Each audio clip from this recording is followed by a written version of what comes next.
مرد کا گناہ وقت کے تالاب میں ڈوب جاتا ہے، جبکہ عورت کا گناہ ساری عمر کنول کے پھول کی مانند سطح آب پر رہتا ہے۔ بس یہی سچائی ہے۔ عورت کے لیے ضروری ہے کہ گناہ کرنے سے پہلے اپنے آپ پر ترس کھائے، کیونکہ عورت کو توبہ کرنے کے بعد اللہ تعالیٰ معاف کر دیتا ہے، لیکن لوگ نہیں۔ عورت کبھی بھی اپنے آپ کو بے گناہ ثابت نہیں کر سکتی، سوائے یہ کہ وہ اللہ پر اپنا معاملہ چھوڑ دے۔ اپنی بیویوں کو کبھی دکھ نہ دیں، کیونکہ ان کی زندگی آپ پر شروع ہوتی ہے اور آپ پر ہی ختم ہو جاتی ہے۔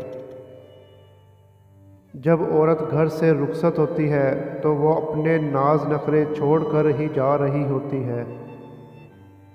عورت کی محبت ایک ہی ہوتی ہے، جبکہ مرد کی محبت بدلتے دن کی طرح ہوتی ہے۔ عورت کو پانا ہے تو اس کی کمزوری پکڑو۔ گوری رنگت والی عورت کی کمزوری دولت، سانولی رنگت والی عورت کی کمزوری تعریف، جبکہ کالی رنگت والی عورت کی کمزوری دولت ہے۔ دوستو، اگر آپ میرے چینل پہ نیو ہیں تو چینل کو سبسکرائب کر لیں اور بیل نوٹیفیکیشن کو آن کر لیں تاکہ آنے والی اپڈیٹ سب سے پہلے آپ کو مل سکے۔